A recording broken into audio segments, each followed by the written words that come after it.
Au micro, avec nous, Stéphane Corr, bonjour. Bonjour Alexis. Et nous allons appeler le géant Google à la barre. Google qui devrait, j'utilise le conditionnel, 150 millions aux éditeurs suisses. On parle là des droits voisins. Alors avant d'aller plus en avant dans le sujet, petite définition Stéphane de ces droits voisins. Alors les droits voisins sont des droits d'auteur spécifiques qui s'appliquent aux œuvres dites de l'esprit diffusées par des organismes comme les médias et donc les articles de presse. Ces droits permettent en fait à ces organismes de diffusion de contrôler l'utilisation de leurs œuvres et d'être rémunérés pour celles-ci. Alors qu'est-ce qu'on reproche à Google? C'est de référencer ces articles et de ne plus inciter les personnes qui souhaiteraient avoir cette actualité d'aller directement sur les liens des médias? On reproche un peu à Google d'aspirer le trafic qui serait éventuellement destiné à des sites médias en le gardant pour lui dans une certaine mesure, mais l'étude ne semble pas tellement examiner en détail la valeur que Google apporte aux médias en termes de trafic et de visibilité. Et puis elle était aussi commandée par l'association des éditeurs suisses. Ça pourrait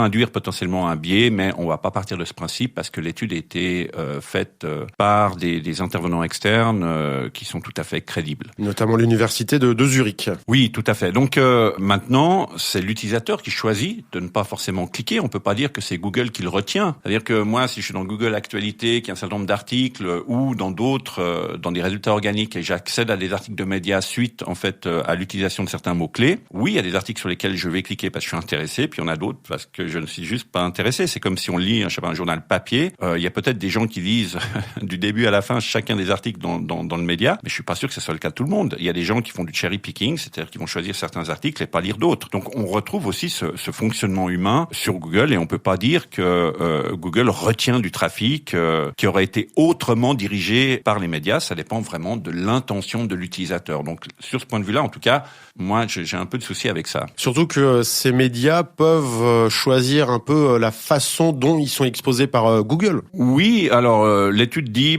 que la présence du contenu journalistique dans les résultats de recherche de Google ajoute de la valeur à l'expérience de recherche de l'utilisateur et pourrait potentiellement inciter les utilisateurs à utiliser Google plus fréquemment. Mais là aussi, je ne sais pas comment le démontrer. Il y a des sondages qui ont été faits, mais sincèrement, j'ai de la peine en tant qu'utilisateur à adhérer complètement à ça. Et puis, les sites ont aussi le choix de ne pas forcément apparaître dans Google. Il y a par exemple la possibilité de désindexer complètement son site, de le rendre invisible entre guillemets pour Google. Donc on n'est plus référencé. Voilà. Il y a la possibilité de mettre ce qu'on appelle des paywalls, c'est-à-dire que Google propose aux sites des directives pour que leur contenu puisse toujours être indexé et apparaître dans des résultats de recherche, mais les gens vont soit avoir un article gratuit, payer le deuxième ou différents systèmes économiques. Il y a des extraits de l'article. Là aussi, Google propose aux médias, en tout cas les médias peuvent paramétrer pour qu'une seule partie de l'article ou pas du tout apparaisse ou que le lien, par exemple, dans les résultats de Google.